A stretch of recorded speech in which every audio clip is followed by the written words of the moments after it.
Well, of course, this country has a deeply stained history, and as other people have observed, its original sin is slavery.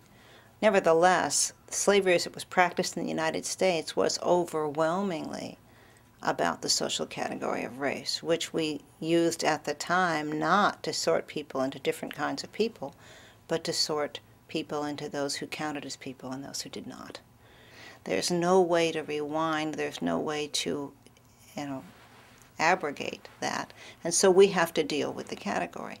Now, there are, of course, people who I think even sincerely and in good conscience think, okay, so right, we did that, we freed the slaves, we went through the civil rights movement and the changes in civil rights law, we dismantled the Jim Crow structures, and I think that in many people's experience that does seem to have resolved it.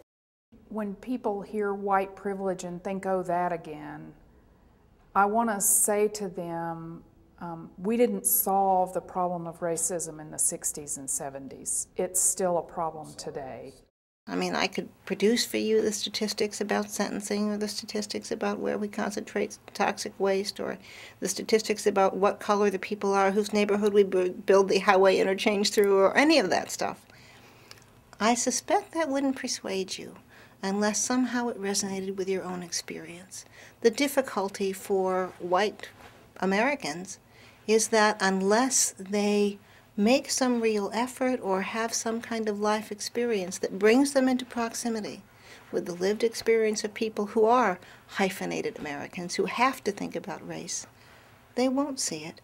And I think that these are the kinds of issues that we as a church find ourselves needing to confront based upon our racial history and legacy, and moving more towards not a guilt trip, but more towards helping people to understand what the legacy of racism in this country has created and how we can overcome it.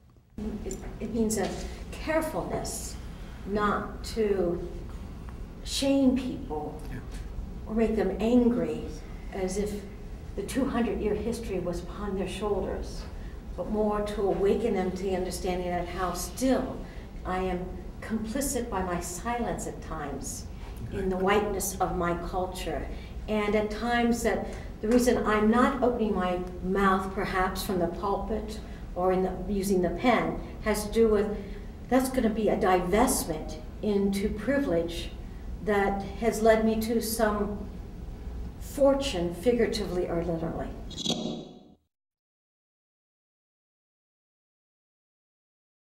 The United Methodist Church for many years has been placing clergy in cross-cultural appointments. But still, we find situations where cross-cultural appointments, persons who are of a different race or culture from the majority in the church are not accepted, or may be accepted for a short time until the cultural differences come up.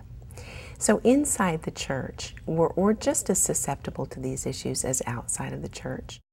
There is no place you can find in the New Testament where it makes any sense at all to think that somebody's inferior to somebody else. There's nowhere in Jesus' ministry that I can see where you run into a justification for the idea of separating one group from another.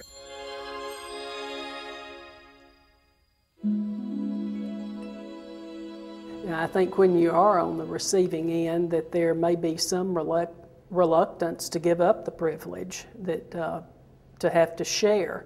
And again, in our Christian faith, we're taught that we're all one in Christ, and we need to be willing to share with others the benefits that we have. And almost no one I know has ever come to see it in any other way without long personal experience of being with and caring about other people who have to grapple with it all the time. It's when the woman you're having coffee with is an African-American mother and has to school her newly licensed 16-year-old son about how polite he had better be to policemen, because she believes with good reason that just being an African American boy behind the wheel of a car is enough to put him at risk. I worry about my 16-year-old too, but I never have to think about how some cop, black or white, is going to see him because he's an ordinary looking.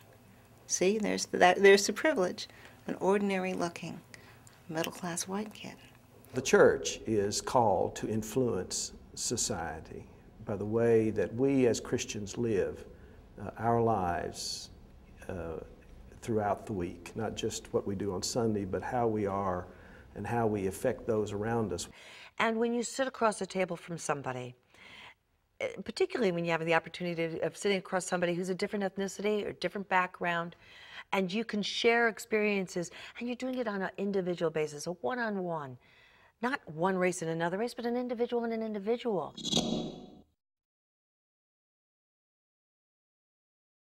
I have an African American bishop, and when he came to our conference, I asked him one day how African American people felt about a specific issue.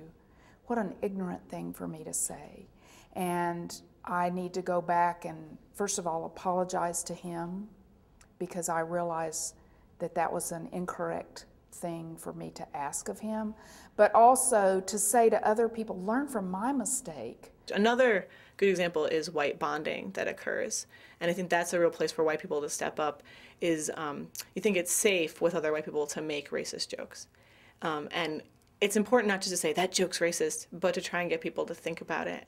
If you ever call names because of your race or ethnic culture, take one step back. Small steps can inspire changes in thoughts and actions. They're all part of the journey to truth and wholeness.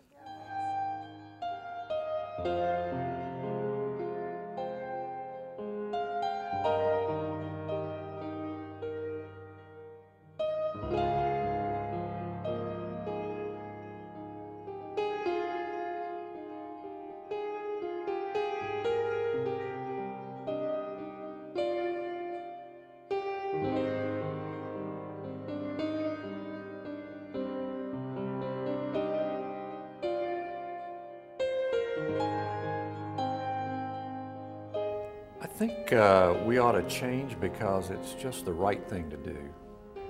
And when we really hear the gospel, we know that we're called to be a part of a community in which there is neither Jew nor Greek, but we're all one in Christ Jesus.